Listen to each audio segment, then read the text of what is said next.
Doctor Mohammad Shafiqur রহমানকে salute জানাই।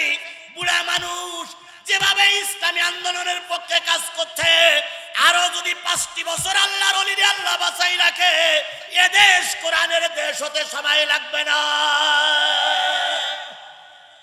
বুড়া মানুষ সবাই রাগে, তেরান দিতে গেছে সবাই রাগে, এটা জানা যায় সবাই রাগে, বক্তৃতা মঞ্চে সবাই রাগে, সব জায়গায় এই লোকটা জাতির জন্য নূর হয়ে দাঁড়িয়ে গেছে। কথা বলেন ঠিক না বেঠিক? এখন কেউ কেউ বলতেছে উনি হলেন আমিরুল মুমিনিন, কেউ বলতেছে উনি এখন মুসলমানদের কি আমিরুল মুমিনিন, কেউ কেউ বলতেছে আল্লাহ পাক ওনারে খলিফা করেই পাঠাইছে। এগুলো কিছু কিছু কথা অতিরিক্ত হচ্ছে, এটা আবেগের কথা। আজকে একজন মহিলা সাংবাদিক, আপনারা দেখেছেন, মিডিয়ায় দেখেছেন, আজকে একজন মহিলা সাংবাদিক তিনি এসে বলতেছে বিগত 23-24টা বছর জামাত ইসলাম সম্পর্কে আমার একটা ভুল ধারণা ছিল, সেই ভুলটা আজকে আমি সংশোধন করেছি। জামাত ইসলাম সম্পর্কে যা বলা হতো আদতে ওরা তা নয়। আমরা রক কাটা পার্টি নই, আমার যুবকেরা রক কাটে না, বরং আমার যুবকেরা 5 ওয়াক্ত সালাত জামাতে আদায় করে। তোমার যুবকেরা নারী নিয়ে পড়ে থাকে, আর ইসলামী ছাত্র শিবিরের যুবকেরা কোরআন হাদিস নিয়ে পড়ে থাকে। তোমার যুবকেরা নারীর জন্য ভাঙা বেড়া খোঁজে, আর আমার যুবকেরা শেষ রাত্রি উঁচু করে তাহাজ্জুদের নামাজের জন্য বিছানা খোঁজে। এটা আমার যুবকেরা, তোমাদের সন্তানেরা করতে পারে না। কথা বলেন ঠিক না ঠিক? একটা লোক হাত তুলে বলুন তো, বাংলাদেশ ইসলামী ছাত্র শিবিরের কোন কর্মী সাথী সদস্য, সাধারণ 2-1 জন থাকতে পারে, কর্মী সাথী সদস্যরা বিড়ে খেয়েছে এর একটা প্রমাণ দেখাই দেন তো। একটা লোক হাত তোলেন যদি বাবার বেটা হন, আর যদি বৈধ রক্তে আপনার জন্ম হয়ে থাকে, আপনি একটা লোক হাত তুলে বলেন যে বাংলাদেশ ইসলামী ছাত্র শিবিরের একজন সাথী বা সদস্য সে বিড়িয়ে টানে, দেখান। কিন্তু আমি চ্যালেঞ্জ করে বলতে পারি আমার ছেলেরা বিড়িয়ে টানে না, গাঁজা খায় না, কিন্তু অন্যান্য যত ছাত্র সংগঠন আছে নাম বলে আমি কাউকে তো স্বরূপ করবো না, প্রতিটা ছাত্র সংগঠনের নেতা কর্মীরা বিড়িয়ে খায়, গাঁজা খায়, মেয়ে লোক নিয়ে পড়ে থাকে, অন্যায় কাজে জড়িত হয়। আমার ছেলেরা তা করে না, এটা আমরা চ্যালেঞ্জ করি না। আমি বলতেছিলাম তাকে, তাহলে কার ভয় পাবেন? আরো জোরে বলেন, কার ভয় পাবেন? এবং রাসূলের আনুগত্য করে চলবেন। চললে কি হবে? ইউতিকুম কিফলাইনি মির রাহমাতিহি, যত রহমতের আশা তোমরা করতেছিলে তার চাইতে ডবল রহমত আল্লাহ তোমাদের দিয়ে দেবে। আমরা বাংলাদেশ জামাত ইসলামের মুরব্বী বুড়োরা যারা আছি অনেক মিছিল করেছি, শুধু লাইভ দিতে হয়েছে, পরিবর্তন আনতে পারিনি। এই কথা কি বাড়াই বললাম না? ঠিক বললাম? আমরা ময়দানে কম আন্দোলন করিনি, কথা বলেন ঠিক না ঠিক? কম রক্ত দেয়নি, কম জেল খাটিনি, কিন্তু সমাজের পরিবর্তন আনতে পারিনি। বিএনপি কম রক্ত দেয়নি, কম জেল খাটিনি, কিন্তু সমাজের পরিবর্তন আনতে পারিনি। হঠাৎ করে কোথার থেকে আসলো একদল ছাত্র, পরে যাচ্ছে আস্তে আস্তে যাচ্ছে, কোথার থেকে আসলো একদল ছাত্র, আর ওই ছাত্রের সঙ্গে যোগ দিল রিক্সাওয়ালা, কুলি মজুর, ভ্যানওয়ালা, ছোট্ট ছোট্ট বাচ্চারা যোগ দিল। আর যোগ দিল মাত্র একটা কথাই, যে রাজাকারের স্লোগান দিয়ে আব্দুল কাদের মোল্লারে ফাঁসি দেওয়া হলো, যেই রাজাকারের স্লোগান দিয়ে মতিউর রহমান নিজামীরে মারা হলো, যেই স্লোগান দিয়ে কি বলে সাবেক আমির সেক্রেটারি জেনারেল আলী হাসান মোহাম্মদ মুজাহিদকে ফাঁসিতে ঝুলানো হলো, একই ট্যাগ দিয়ে একই কথায় এই সরকারের পতন হলো। একই কথা। ওরা হ্যাঁ ঠিক ঠিক, আমার বলতে দাও, আমার বলতে যেতে দাও, অনেক দূর যেতে হবে আমাকে। ওরা স্লোগান দিয়েছিল কতে কাদের মোল্লা তুই রাজাকার, তুই রাজাকার, মতে মতিউর রহমান নিজামী তুই রাজাকার, তুই রাজাকার, দন্ত সাইতে সাইদি তুই রাজাকার, তুই রাজাকার। কথা বলেন ঠিক না ঠিক? যেই শাহবাগে গণজাগরণ মঞ্চ তৈরি করে তুই রাজাকার, তুই রাজাকার, সেই একই রাজাকারের স্লোগান দিয়ে দেশ স্বাধীন হয়েছে। সুবহানাল্লাহ, সুবহানাল্লাহ, সুবহানাল্লাহ। কি স্লোগানটা কি?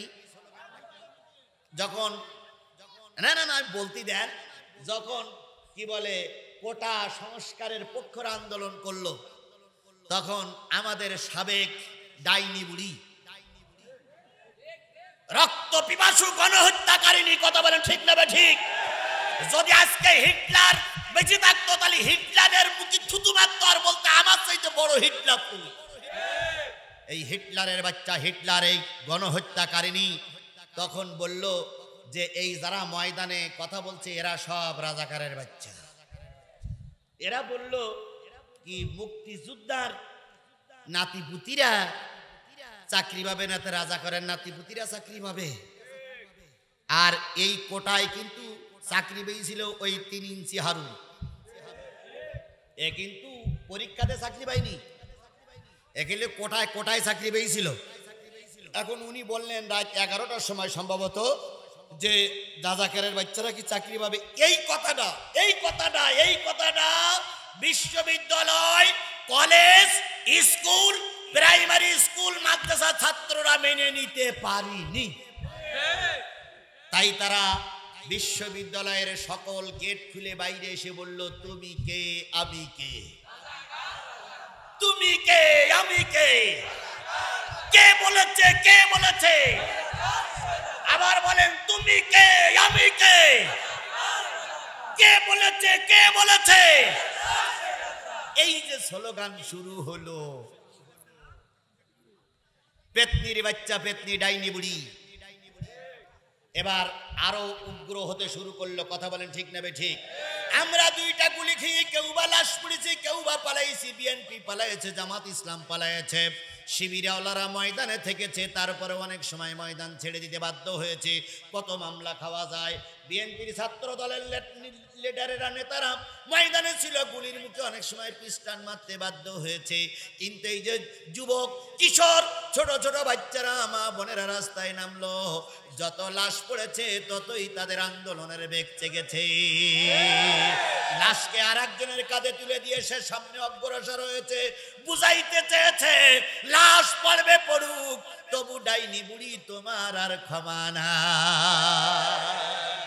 উদার থেকে নাজিল হলো আবু সাইদ। আচ্ছা বলুন তো, আবু সাইদ মরার আগে কয়টা লোক চিনতেন? আবু সাইদ মরার আগে কয়টা লোক চিনতেন? কেউ চিনতাম না। আবু সাইদের মা বাপকে আল্লাহ পাক রহমত করুক, আবু সাইদকে আল্লাহ পাক জান্নাতের মেহমান বানিয়ে দেখ। আবু সাইদ 2 হাত উঁচু করে বলল, করো গুলি, তবু ময়দান ছেড়ে দেব না। ও বন্ধুরা, আবু সাইদের গুলি লাগলো, যেই না আবু সাইদের গুলির রক্ত জমিনে পড়লো, গোটা জমিন তখন ফেপে ফুলে উঠলো, কথা বলেন ঠিক না ঠিক? জালেমেরা তখন পালাইতে বাধ্য হয়েছে। এবার আল্লামা সাইদির সেই কথাটা মনে পড়ে গেল, এমন একটা সময় আসবে জালেমেরা জুলুম বন্ধ করো, আলেমন আমাদের পরে অত্যাচার বন্ধ করো, নতুবা এমন একটা সময় আসবে পালানোর জন্য ইঁদুরের গর্ত খুঁজে পাবা না। আজকে সেই একই অবস্থা হয়েছে, পালানোর জন্য গোটা বিশ্বের কেউ জায়গা দিচ্ছে না। আমেরিকা লাল কার্ড জায়গায় দিয়েছে, ঢুকতে পারবে না। লন্ডন লাল কার্ড দেখাইছে, ঢুকতে পারবে না। জাপান, জার্মান লাল কার্ড দেখাইছে, ঢুকতে পারবে না। ভারত বলতেছে কোন রকম 1.5 মাস থাকতে পারবা।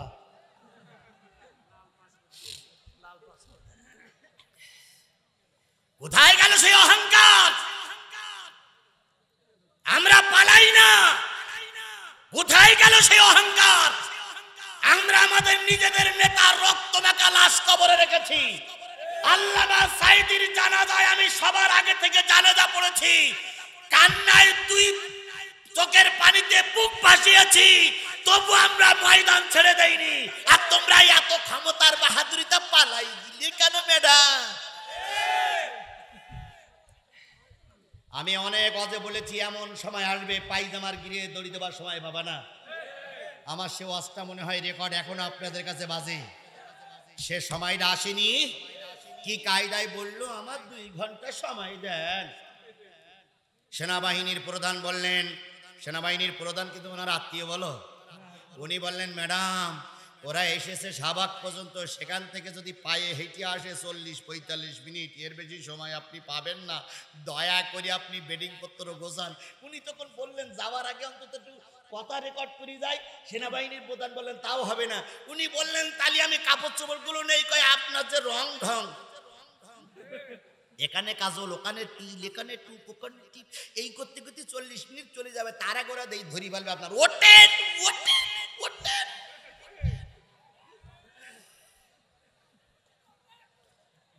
পালানের জায়গা পাবা না, ইঁদুরের গর্ত পর্যন্ত পাবা না। আল্লামা সাঈদীর সেই কথাটা 1450 বছর আগে নয়, হয়তো কিছু বছর আগে আল্লামা সাঈদী বলে গেছিলেন, সেই কথাটা এখন হাড়ে হাড়ে কাজে লেগেছে।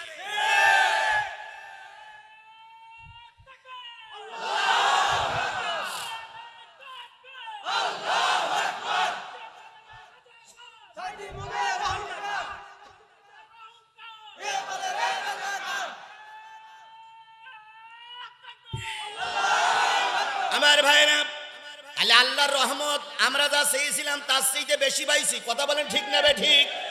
আমরা চেয়েছিলাম শেখ হাসিনা সুষ্ঠু একটা নির্বাচন দেখ, তাই চেয়েছিলাম না? কেয়ারটেকারের সরকারের মাধ্যমে সে থাক, কিন্তু কেয়ারটেকার সরকারের মাধ্যমে সেটা কি দেখ, সুষ্ঠু নির্বাচন দেখ এবং সব দল অংশগ্রহণ করি, এইটা চাইছিলাম না? কিন্তু পালাই যাবে এটা তো আমরা চাই। কিন্তু আল্লাহ দেখেন রহমত করতে করতে কতদূর রহমত করে দিলেন।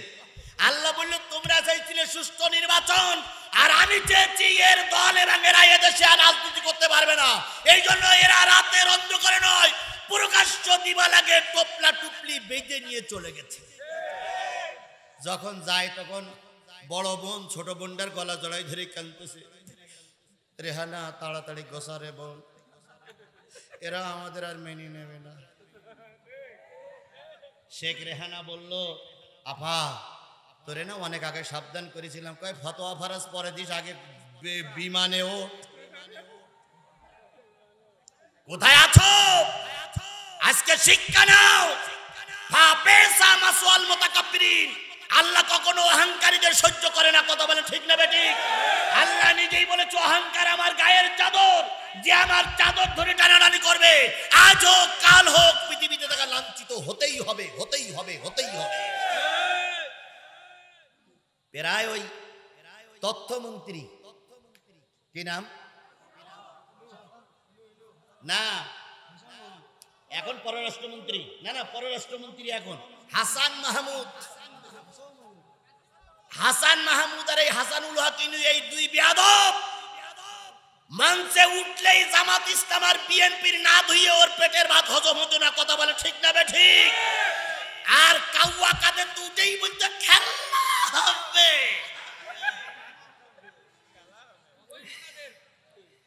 আজকে আমরা তোমাদেরকে বলতে চাই, তোমাদের শিক্ষা এর থেকেও যদি না হয় তাহলে এরপরে জনগণ জুতা পিটা করে আর এক দফা শিক্ষা দেবে। এই জন্য বন্ধুগণ বলতে চাচ্ছিলাম, আল্লাহ বলতেছে তোমরা যদি আল্লাহর ভয় করো, রসুলের তরিকা মেনে চলো, আল্লাহর কাছে সাহায্য চাও, তোমরা যা চেয়েছো তার চাইতে কিফলাইনে ডবল পাবা, বেশি পাবা। আল্লাহর শুকরিয়া, তাই আমরা পেয়েছি। কথা বলেন ঠিক না বে ঠিক? আমরা চাইনি এত তাড়াতাড়ি ডাইনি বুড়ির বিদায় হবে, কিন্তু আল্লাহ পাক আমাদের বিদায় দিয়ে রহমত করে দিয়েছে। পরবর্তী কথায় চলে জানি, উত্তিকুম ওয়াইয়াজআল লাকুম নূরান তামশুনা বিহি। আল্লাহ রাব্বুল আলামিন এমন নূর তোমাদের দেবেন যে তোমাদের সঠিক পথ পরিচালিত করবে। বলুন তো আল্লাহ রসুলের আরেকটা নাম হচ্ছে নূর। রসুলের একটা নাম কি? কোন জায়গায় আছে? কদ জাআকুম মিনাল্লাহি নূরুন ওয়া কিতাবুম মুবিন।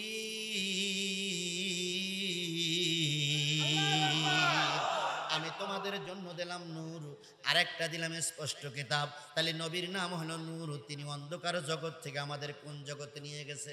আলোর জগতে নিয়ে গেছে। ডাক্তার মোহাম্মদ শফিকুর রহমানকে স্যালুট জানাই, স্যালুট জানাই। বুড়া মানুষ যেভাবে ইসলামী আন্দোলনের পক্ষে কাজ করছে, আরো যদি 5টি বছর আল্লাহর ওলিরে আল্লাহ বাঁচাই রাখে, এ দেশ কোরআনের দেশ হতে সময় লাগবে না।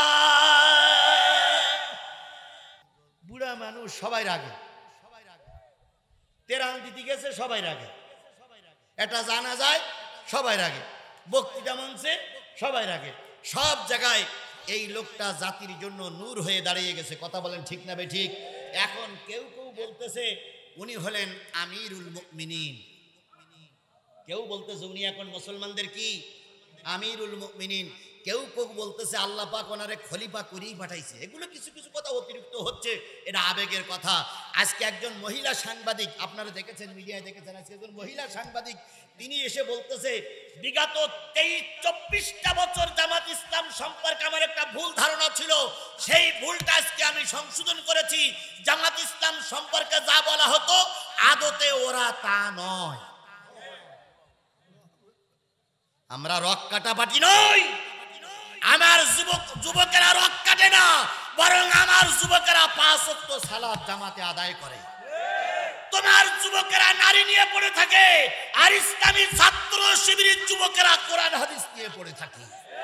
তোমার যুবকেরা নারীর জন্য ভাঙা বেড়া খোঁজে, আর আমার যুবকেরা শেষ রাত্রি উঁচু করে তাহাজ্জুদের নামাজের জন্য বিছানা খোঁজে। এটা আমার যুবকেরা, তোমাদের সন্তানেরা করতে পারে না। কথা বলেন ঠিক না ঠিক? একটা লোক হাত তুলে বলুন তো, বাংলাদেশ ইসলামী ছাত্র শিবিরের কোন কর্মী সাথী সদস্য, সাধারণ 2-1 জন থাকতে পারে, কর্মী সাথী সদস্যরা বিড়ে খেয়েছে এরকম একটা প্রমাণ দেখাই দেন তো।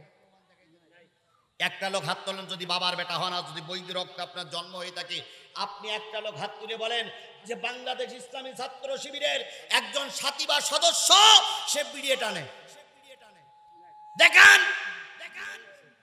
কিন্তু আমি চ্যালেঞ্জ করে বলতে পারি আমার ছেলেরা বিড়িয়ে টানে না, গাঁজা খায় না, কিন্তু অন্যান্য যত ছাত্র সংগঠন আছে নাম বলে আমি কাউকে তো স্বরূপ করবো না, প্রতিটা ছাত্র সংগঠনের নেতা কর্মীরা বিড়িয়ে খায়, গাঁজা খায়, মেয়ে লোক নিয়ে পড়ে থাকে, অন্যায় কাজে জড়িত হয়। আমার ছেলেরা তা করে না, এটা আমরা চ্যালেঞ্জ করি না। কারণ আমরা মুরব্বীরা ওইভাবে আমাদের সন্তানদের লালন পালন করি না। আমাদের সন্তানদের উপদেশ দেওয়া থাকে খবরদার বিয়াদবি করবা না। তারপরে ব্যতিক্রম 2-1 জন থাকে না, সব একরকম হয় না ভাই, হাতের 5টা আঙুল ব্যতিক্রম আছে না। সুতরাং ব্যতিক্রম কিছু থাকতে পারে, এর মানে এই নয় যে আমার ছেলেরা খারাপ হয়ে গেছে, আমার ছেলেরা ভালো। আপনি খেয়াল করবেন, যদি বাংলাদেশ ইসলামী ছাত্র শিবিরের ছেলেরা ময়দানে না থাকতো, এই ময়দান দখল করা বড় কষ্ট হয়ে যেত। বলুন তো ছাত্র এবং জনতার ভিতরে কারা ছিল আমি বলবো না, আপনারা খুঁজে খুঁজে দেখেন, এরা ছিল সব ডান বলাকের মানুষ। সুতরাং আল্লাহ রাব্বুল আলামিন বললেন তোমাদের চলার জন্য এমন একজন নূর দেব, এমন একজন বাতি দেব, যেই বাতি তোমাদের পথ দেখাবে, যেই বাতির অধীনে তোমরা সমাজ সংস্কার করবে।